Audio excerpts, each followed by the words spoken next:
Hi Dorothy, thanks so much for having us out to your garden. It's so beautiful, full of color. I'm seeing lots of pollinators, I'm hearing lots of birds. What kind of wildlife are you seeing these days in your garden? Well, we're seeing a lot of insects and several different kinds of butterflies.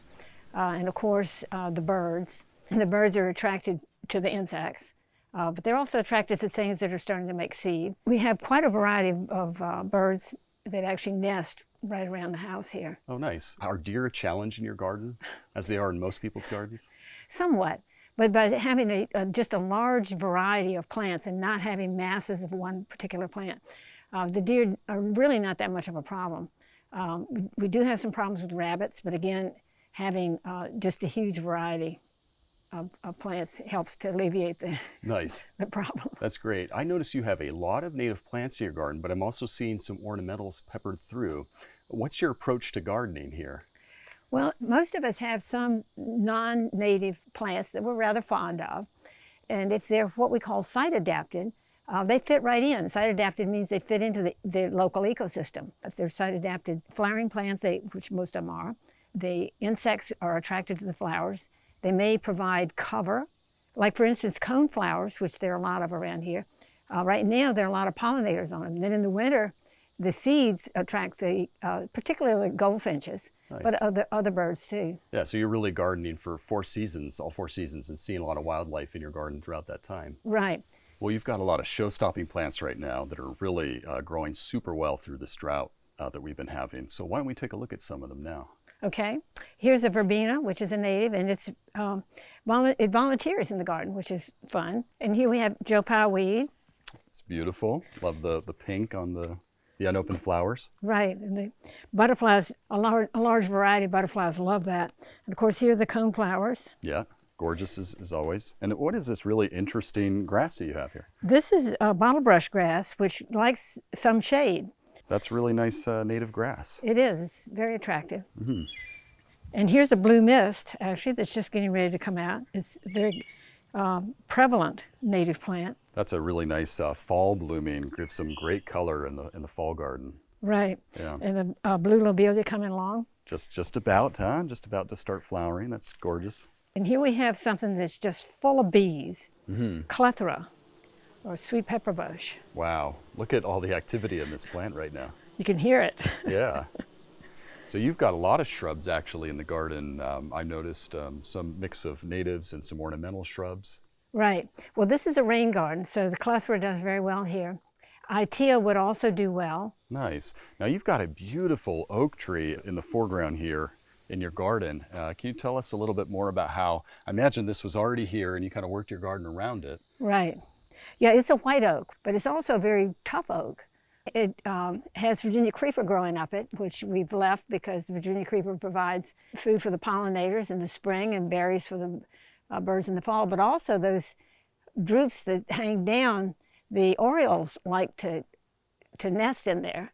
So it's interesting that we can sit here on the porch and watch the orioles go in to feed their young. Oh, that's so neat.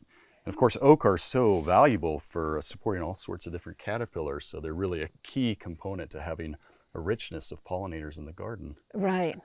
I see you also have lots of ground covers as well in the garden. Right. What is this one that's kind of thriving right now in the dry conditions? This is green and gold, and there's some more of it along here. Also, there's some erigeron or robin's plantain. Now you've also got, this is also having a lot of pollinator activity, right? This is Anise Hyssop?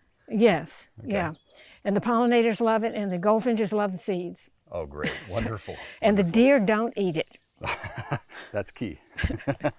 I noticed you've got a nice fennel plant here. Yeah. You're letting that grow. Is that for pollinators as well? Right. The caterpillars like this.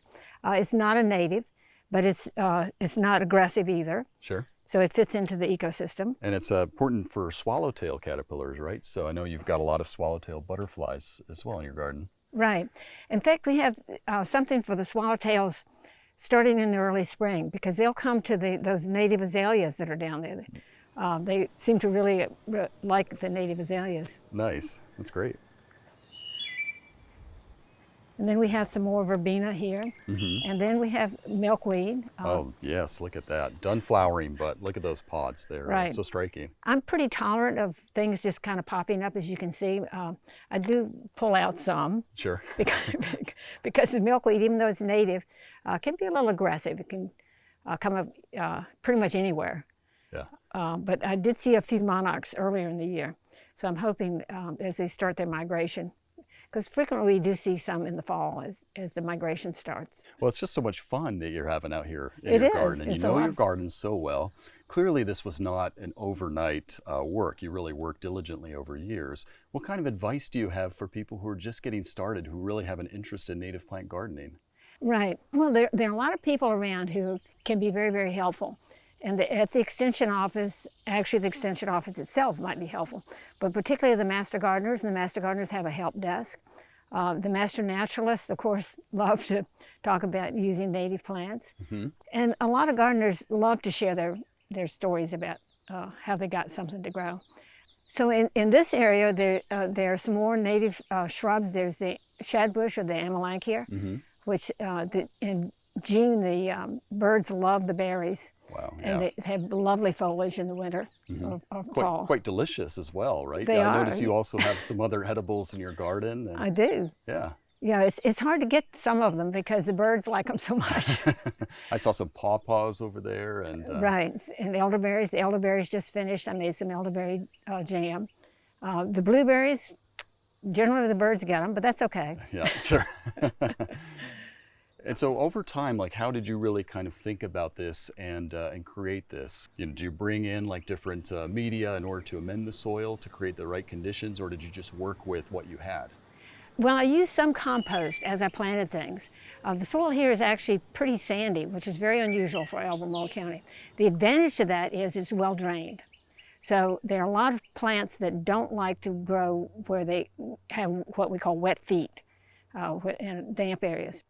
But as far as planting what you're going to put in your garden, it's real important to look at a site before you start sticking plants in. Yeah, sure. and see, you know, does this get any afternoon shade?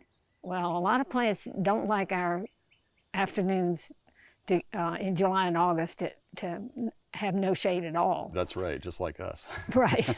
Well, Dorothy, thank you so much for having us out. Your garden is an inspiration. It's packed full of diversity. You've got so much wildlife out here. It's been wonderful to witness that and to really take that in. It's just what a fun garden. It is fun. Thank you.